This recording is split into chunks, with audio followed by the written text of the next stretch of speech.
Today we're going to take a look at the art of storyboarding, what it is, when it's necessary, the tools to get it done, and animatics. Hi, I'm Scott, a director and cinematographer based in London, and welcome to the channel. Today we're talking about storyboarding. What is a storyboard? A storyboard is a graphical representation of how a scene or a sequence should unfold shot by shot. It can be a drawing, 3D rendering, or even some stills shot on your iPhone. The quality's not that important as long as it gets the frame across. When is it necessary? I love the art of storyboarding, don't get me wrong, but it's definitely not always necessary. However, there are 3 instances where I think storyboarding is absolutely essential. Firstly, when shooting a visual effects sequence. I directed a show the other summer that was very visual effects heavy. Sometimes we were doing just plain ridiculous things that were too hard to describe in words, and other times there might be a character that's not actually there in person, so having the storyboards allows me to explain the scene better to the actors. It's great for communicating what I need to my cinematographer and to the art department, and most importantly, because we didn't have a visual effects supervisor on set full time, I was able to run through with the team at the post house, who would be handling all the visual effects, and discuss if there was anything we could do more to sell the effect or anything that I might have missed. For shooting these sorts of sequences, storyboarding is absolutely essential.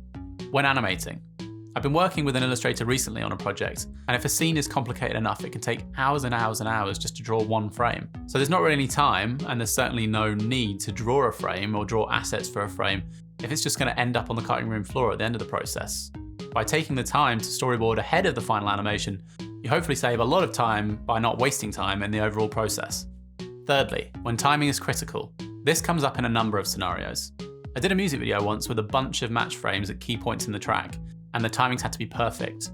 Again, doing the storyboards ahead of the actual shoot allowed me to communicate with the cinematographer and the talent what we needed to achieve. The tools. Shy of hiring a storyboard artist with all the skills and tools already at their fingertips, there are loads of tools out there to get this job done. If pencil and paper aren't your thing, there's a ton of apps out there that will do a great job, but it's going to cost you.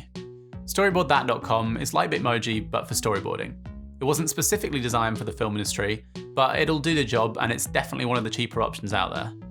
At $225, MovieStorm is on the pricier side, but it's intuitive and easy to use, like building a character in The Sims, but more expensive.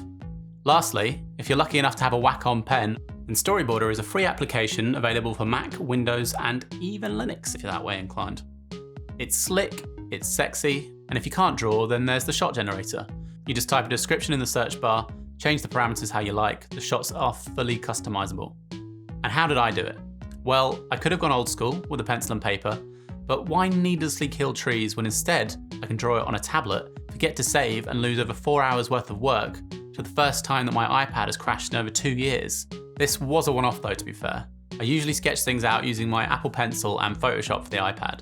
It works great, and I find it calming. Failing all of that, there's always just pencil and paper. In fact, maybe start there. As you can see from my own handiwork, it doesn't need to be a work of art. If stickmen are all you can do, then stickmen it is. As long as whoever needs to get it, gets it. Be that you, the cinematographer, or the client if there's an agency involved. Animatics. So you've done the drawings, you've got your frames. That could be all you need, but if like me on a recent music promo, you find yourself balls deep directing an animation you have absolutely no business being involved with, then you might want to create an animatic.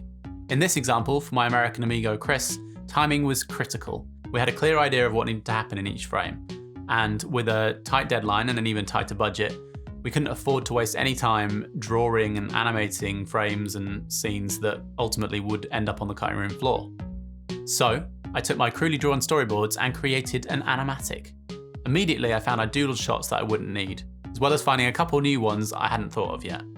If you can find the time, storyboarding is a lot of fun, even if you suck at drawing like me. I am not a storyboard artist, so if you want to learn more, you should definitely check out some educational and insightful videos that I'll link in the description below, like Kevin Senzaki's Intro to Storyboarding or Thomas Flight's Lessons from the Parasite Storyboards.